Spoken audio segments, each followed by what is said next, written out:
नमस्कार मित्रांनो, आज आपण पाहणार आहोत युरिया सायकल आणि त्याचे सिग्निफिकन्स. मग युरिया हा काय आहे? It is a end product of a protein metabolism and also from amino acid metabolism. मग युजली युरिया अकाउंट करतो 80 to 90% of a nitrogen containing substances which are excreted in a urine. युरिनमध्ये हा नायट्रोजनचं जे काही अमाऊंट असेल ते असेल 80 to 90%. मग युरिया हा 2 अमायनो ग्रुपपासनं फॉर्म झालेला आहे. त्यातील एक जो अमायनोचा मॉलिक्यूल आहे हा अमायनो ॲसिडपासनं डिराईव्ह केला जातो, वेअर ॲज सेकंड अमायनोचा मॉलिक्यूल हा ॲस्पॅरेटच्या मॉलिक्यूलपासनं आपल्याला मिळतो. Then carbon atom is supplied by carbon dioxide. Carbon डायऑक्साईडपासून आपल्याला कार्बनचा मॉलिक्यूल इथे अवेलेबल होतो.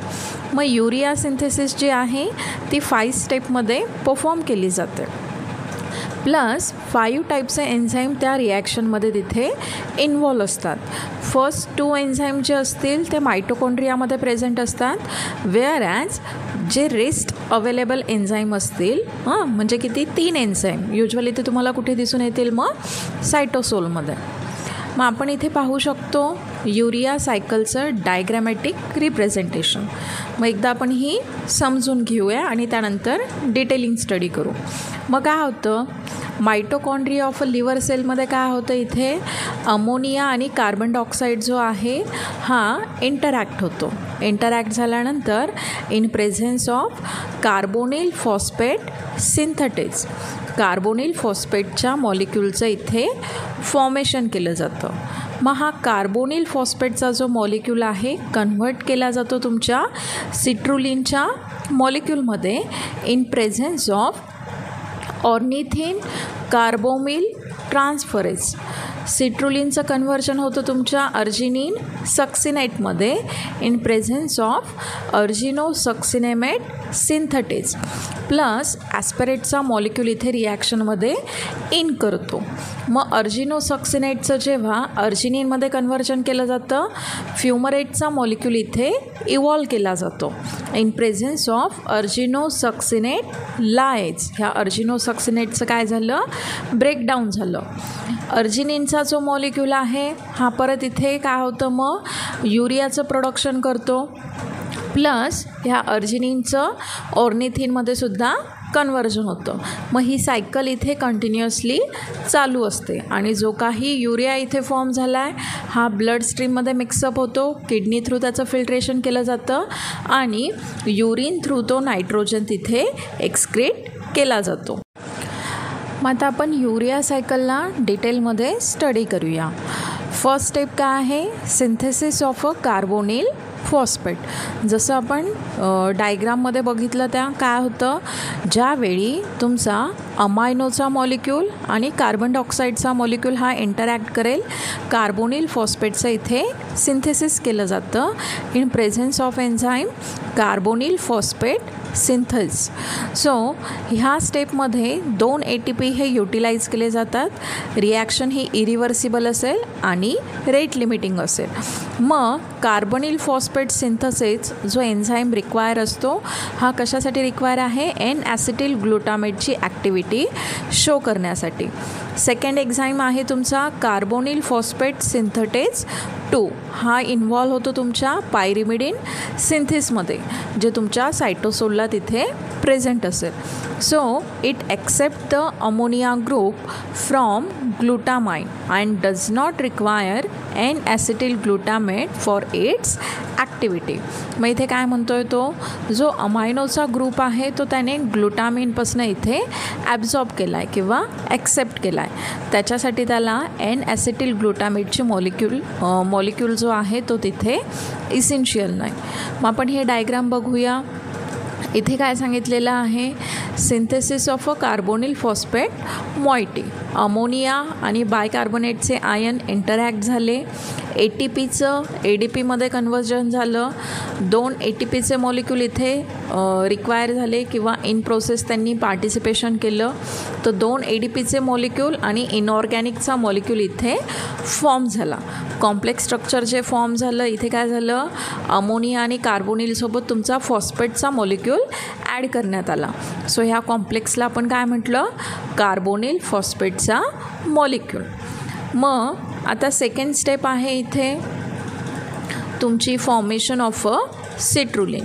मग सिट्रुलिनचं फॉर्मेशन कसं होतं, जो तुमचा कार्बोनिल फॉस्फेट आहे हा इंटरॅक्ट होतो ऑर्निथिनच्या मॉलिक्यूलसोबत in presence of ornithine trans carbonyl amylase. ऑर्निथिनचा जो काही कार्बोनिलचा मॉलिक्यूल असेल याला इथे ट्रान्सफर केलं जातं. मग ऑर्निथिनचं रिजनरेशन इथे केलं जातं आणि युरिया सायकलमध्ये त्याला युटिलाइज केलं जातं. देअरफोर मग याचा जो रोल आहे हा ऑक्झॅलो ॲसिटेटसोबत इंटरॅक्ट केला जातो. ऑक्झॅलो ॲसिटेट तुमच्या TCA सायकलमध्ये सुद्धा इथे इन्व्हॉल्व असतो. मग ऑर्निथिन आणि सिट्रुलिन दोघंही बेसिक अमायनो ॲसिड आहे. सिट्रुलिन जो आपण इथे प्रोड्यूस केला जातो रिॲक्शनमध्ये याला सायटोसोलमध्ये ट्रान्सफॉर्म केलं जातं टू कन्क्ल्यूड द अनदर रिॲक्शन. मग ही रिॲक्शन इथे शो केली आहे. ज्यावेळी ऑर्निथिनचा मॉलिक्यूल कार्बोनिल फॉस्फेटसोबत इंटरॅक्ट करेल, इनऑर्गॅनिक मॉलिक्यूल इथे इव्हॉल्व. आता पाहूयात मग आपण सिंथेसिस ऑफ अर्जिनो सक्सिनेट. मग अर्जिनो सक्सिनेट सिंथेसिसला कंडेन्स केलं जातं सिट्रुलिन आणि ॲस्पेरेटच्या मॉलिक्यूलसोबत टू प्रोड्यूस अर्जिनो सक्सिनेट. मग जो सेकंड अमायनोचा ग्रुप आहे युरियामध्ये तो इथे इनकॉर्पोरेट केला जातो. ह्या थर्ड स्टेजला तिथे अमोनिया ग्रुपला इन्व्हॉल्व केलं जातं. सो या स्टेपमध्ये काय होतं, मग ATP जो आहे त्याला क्लीव केलं जातं ॲडिनाईन मोनोफॉस्फेटमध्ये आणि पायरोफॉस्फेटच्या मॉलिक्यूलमध्ये. The latter is immediately broken down to the inorganic phosphate. हा पायरोफॉस्फेटचा जो मॉलिक्यूल आहे याचं परत कन्व्हर्जन केलं जातं इथे इनऑर्गॅनिक फॉस्फेटच्या मॉलिक्यूलमध्ये. मग आपण रिॲक्शन इथे बघूया काय झालं. सिट्रुलिन आणि ॲस्पेरेटचा मॉलिक्यूल यांची इंटरॅक्शन झाली. ATPचं कन्व्हर्जन करण्यात आलं AMP आणि PPIमध्ये. वॉटर इथे रिलीज करण्यात आलं मॅग्नेशियमच्या प्रेझेन्समध्ये प्लस अर्जिनो सक्सिनेट सिंथेटेज.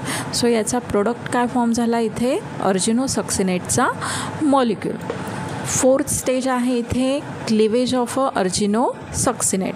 अर्जिनो सक्सिनेटला क्लीव केलं जातं टू गिव्ह द अर्जिनाईन आणि फ्युमरेट. अर्जिनिन आणि फ्युमरेटचा मॉलिक्यूल इथे फॉर्म केला जातो फ्रॉम अर्जिनो सक्सिनेट्स. मग अर्जिनिन काय आहे, हा इमिडिएट प्रिकर्सर आहे युरिया सिंथेसिससाठी. सो ह्या स्टेजला काय होतं आहे, मग फ्युमरेटचा मॉलिक्यूल लिबरेट केला जातो. हा जो फ्युमरेटचा मॉलिक्यूल आहे हा TCA सायकलमध्ये सुद्धा इन्व्हॉल्व आहे आणि ग्लुकोजेनेसिसमध्ये सुद्धा याचं पार्टिशन आहे. रिॲक्शन इथे बघा काय होतं आहे, अर्जिनो सक्सिनेटच्या मॉलिक्यूलमधनं फ्युमरेटला इव्हॉल्व करण्यात आलं in presence of argino succinase. So अर्जिनिनचा मॉलिक्यूल इथे फॉर्म झाला. रिॲक्शन कुठे टेक प्लेस करते, ही सायटोप्लाझमध्ये. लास्ट आहे मग तुमचं फॉर्मेशन ऑफ युरिया. युरियाच्या मॉलिक्यूलचं फॉर्मेशन सगळ्यात शेवटची स्टेप आहे आणि अर्जिनेजचा एन्झाईम इथे इन्व्हॉल्व केला जातो. मग हा अर्जिनेजचं फंक्शन काय आहे, अर्जिनाईनला कन्व्हर्ट करणं युरिया आणि ऑर्निथिनमध्ये. ऑर्निथिनचं जे काही रिजनरेशन होणार तो परत मायटोकॉन्ड्रियामध्ये इन्व्हॉल्व होणार आणि युरिया सायकल ही इथे रियूज केली जाईल. अर्जिनेजला ॲक्टिवेट केलं जातं कार्बन डायऑक्साईड आणि मॅग्नीजपासनं. ऑर्निथिन आणि लायसिन जो असेल तो अर्जिनिनसाठी इथे कम्पीट करतो. अर्जिनेजचा मॉलिक्यूल जो आहे हा लिव्हरमध्ये इझिली फाउंड होतो आणि बाकीचे जे एन्झाईम आहे युरिया सायकलमधले ते तुम्हाला टिश्यूमध्ये दिसून येतील. मग ह्या रिझनसाठी अर्जिनिन सिंथेसिस जी आहे ती वॅरी असते. टिश्यूच्या किंवा सेलच्या लेवलला अर्जिनिनचं सिंथेसिस हे वॅरी होतं, पण फक्त लिव्हरमध्येच युरिया इथे रिप्रोड्यूस केला जाईल. मग आता आपण पाहूया convectional method for a urea formation. काय झाला, अमोनियाचा मॉलिक्यूल आणि ऑक्सिजनचं मॉलिक्यूल यांची इंटरॅक्शन झाली. इथे तुमचा नायट्रस ट्रायऑक्साईडचा मॉलिक्यूल वॉटर आणि हायड्रोजनचं फॉर्मेशन झालं. जो तुमचा नायट्रस ऑक्साईड होता हा इथे मिथेनॉलसोबत इंटरॅक्ट झाला, त्याने नायट्रोजनला इव्हॉल्व केलं, नायट्रोजनचं फॉर्मेशन केलं, कार्बन डायऑक्साईडचं केलं, वॉटरचं केलं आणि हायड्रॉक्सीच्या मॉलिक्यूलचं. मग जो काही अमोनियाचा मॉलिक्यूल, कार्बन डायऑक्साईडचा मॉलिक्यूल आणि वॉटर हे तिघं मॉलिक्यूल जेव्हा इंटरॅक्ट करणार त्यावेळी अमोनियम साल्ट इथे फॉर्म होईल. So in presence of specific catalyst त्याचं कन्व्हर्जन केलं जाईल इथे युरियाच्या मॉलिक्यूलमध्ये. मग आता आपण पाहूयात link between urea and TCA cycle. TCA आणि युरिया सायकलमध्ये इंटरमिडिएट का आहे? सो ह्या दोघांमध्ये इंटरमिडिएट आहे तुमचा फ्युमरेटचा मॉलिक्यूल, जो युरिया सायकलमध्ये इथे फॉर्म केला जातो. ह्या फ्युमरेटचं कन्व्हर्जन होतं मॅलेटमध्ये. मॅलेटपासून त्याचं कन्व्हर्जन करण्यात येतं ऑक्झॅलो ॲसिटेटमध्ये. सो हा जो ऑक्झॅलो ॲसिटेटचा मॉलिक्यूल आहे हा TCA सायकलमध्ये इथे इन्व्हॉल्व असतो. मग TCAमध्ये हा ऑक्झॅलो ॲसिटेट युटिलाइज केला जातो आणि त्याचं जर परत कन्व्हर्जन झालं तुमच्या ॲस्पिरेटच्या मॉलिक्यूलमध्ये, हा परत रिएंटर करेल तुमच्या युरिया सायकलला. सो फ्युमरेट, मॅलेट, ऑक्झॅलो ॲसिटेट हे जे कन्व्हर्जन आहे आणि ऑक्झॅलोचं परत तुमचं ॲस्पॅरेट, याला बायसायकलिक इंटिग्रेशन असं म्हटलं जातं. मग याचं मेन फंक्शन काय आहे किंवा बेसिक प्रिन्सिपल काय आहे? Recycling of a intermediate and utilization of a amino acid carbon skeleton.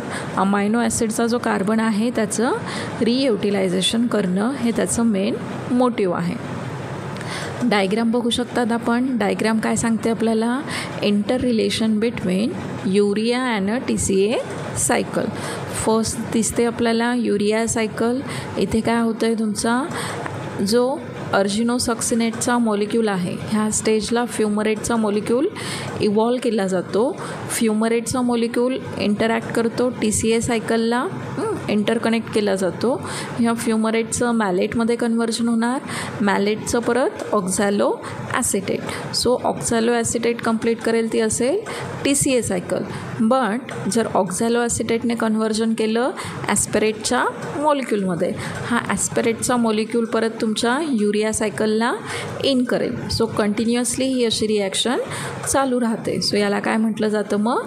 बायसायकलिक interpretation of urea and TCA cycle. मग आता नेक्स्ट पोर्शन आहे आपला युरिया सायकलचं रेग्युलेशन. सो युरिया सायकल ही रेट लिमिटिंग एन्झाईमची सायकल आहे. First one rate limiting enzyme आहे तुमचा कार्बोनिल फॉस्फेट सिंथेटेजचा मॉलिक्यूल. सेकंड आहे allosteric activator of CpSi N acetyl glutamate.